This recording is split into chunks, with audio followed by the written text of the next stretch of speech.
হাদিয়া। নবী করিম সাল্লাল্লাহু আলাইহি ওয়াসাল্লাম বলেছেন তাহাদু বাইনাকুম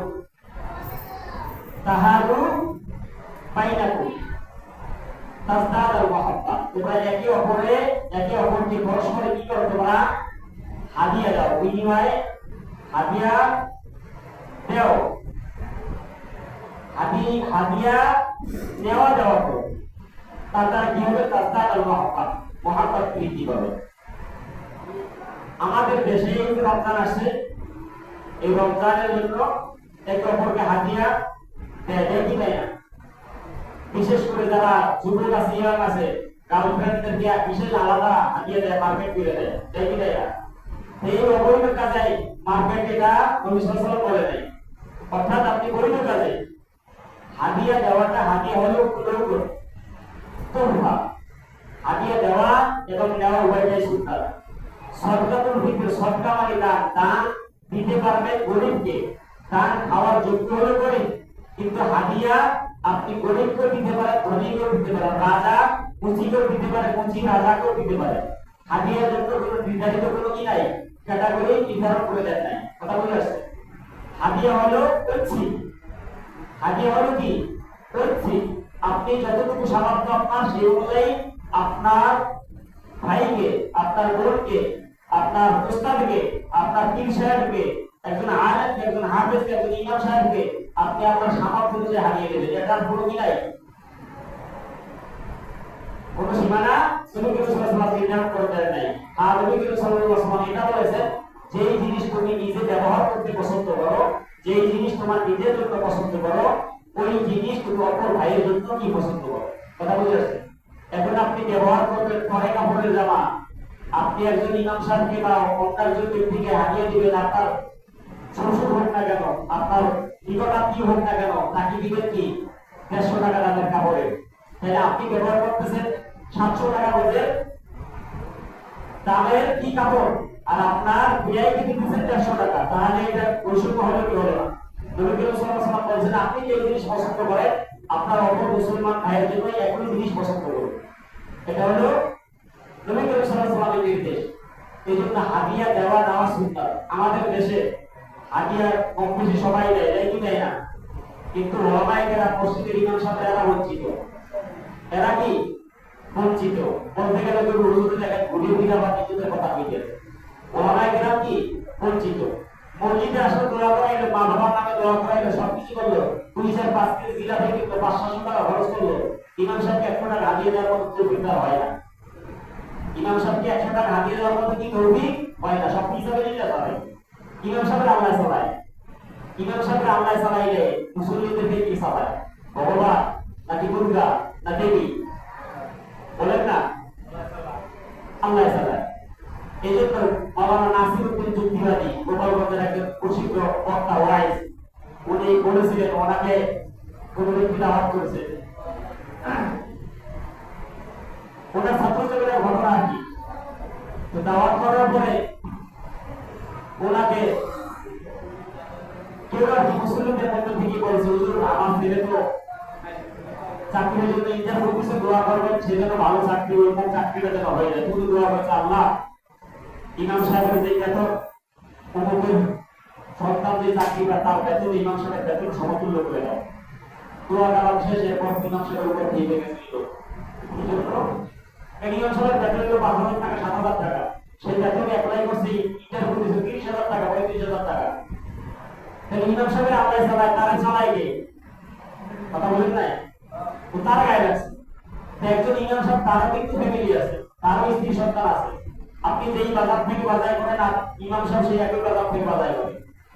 আপনার কাছ থেকে গোষ্ঠের দাম যেই দাম নেবে, ইমাম সাহেবের সেই একই দাম দিবে। আপনি শ্বশুর বাড়ি গেলে যেমন আপনার যা কিছু কিনা দরকার, মিষ্টি হোক, মাংস বাড়ি হোক, যেমন দরকার, ইমাম সাহেব শ্বশুর বাড়ি গেলে তার একই দরকার। কথা বুঝে আসছে? অতএব আপনি ইমাম সাহেবকে যে হাদিয়া দিবেন না, হাদিয়া তো চাইয়ে নেওয়ার বিষয় না। অনেক জায়গাতে, বিভিন্ন জায়গাতে এই যে রমজান বা ঈদের সময় ইমাম সাহেবদের যদি ঈদগাহে ভূমিকা রুমাল বাঁধে না, রুমাল বাঁধে কি বাঁধে না, ইমাম সাহেব হলো সব থেকে সম্মানিত ব্যক্তি, তাকে হাদিয়া দিবেন প্রকাশ্যে দিন, অবশ্যই দিন, আপনার সামর্থ্য অনুযায়ী। সেটা 500 হইতে পারে, 5,000 হইতে পারে, 5 লাখ হইতে পারে, কেমন তো? কিন্তু এই জনগণের সামনে সবার সামনে রুমাল গাইটা ইচ্ছা করতেছে ৫-১০ টাকা ২ টাকা ২০ টাকা ৩০ টাকা দিতে পারে ইমাম সাহেবের সাথে অসম্মান টোটাল মিলে ইন্ডিয়াতে ২০০০ টাকা ৩০০০ টাকাই উঠে উঠেই ওঠে না এর বেশি তো ওঠে না কম বেশি ওঠে তো যারা মুসলিমদের মধ্যে যারা সচ্ছল তারা চাইলে ২-৩০০০ টাকা নিজেদের ভিতর থেকে ম্যানেজ করে ইমাম সাহেবকে দেওয়া যায় না। এই সমস্ত বিষয় আমাদের সমাজে কবে শুধরাবে একজন ভিক্ষু সেও ঈদগাহের পাশে দাঁড়িয়েছে আমাকে ২ টাকা ৫ টাকা দিয়ে যান আপনি ইমাম সাহেবের একই রকমের রুমাল মারতেছেন তাহলে তার মধ্যে ইমাম সাহেবের মধ্যে আপনি পার্থক্য রাখবেন আপনার বিবেক কবে জাগ্রত হবে আপনার আমার বিবেক কবে জাগ্রত হবে এজন্য বর্তমান সমাজে ওলামায়ে কেরাম বিশেষ করে ইমাম সাহেবরা মাদ্রাসার শিক্ষকরা সব দিক থেকে হয়ে যেত এজন্য সর্ব অবস্থায় ওলামায়ে কেরামদের কদর করা আপনার সামর্থ্য অনুযায়ী আপনার কি সামর্থ্য অনুযায়ী ওলামায়ে কেরামদের কদর করা এটা শেষ জামার আলামত নবী সাল্লাল্লাহু আলাইহি সাল্লাম যে ভবিষ্যৎবাণীগুলো কিয়ামতের আলামত হিসেবে বলে গেছেন তার মধ্যে অন্যতম একটা হলো শেষ জামানাতে ইলম উঠে যাবে অর্থাৎ হক্কানি ওলামায়ে কেরাম থাকবে না ইলমের কদর থাকবে না বিভিন্ন গুরুত্বপূর্ণ স্থানে বিভিন্ন গুরুত্বপূর্ণ পদে যারা মূর্খ তারা নেতৃত্ব দেবে শেষ জামানাতে হইতেছে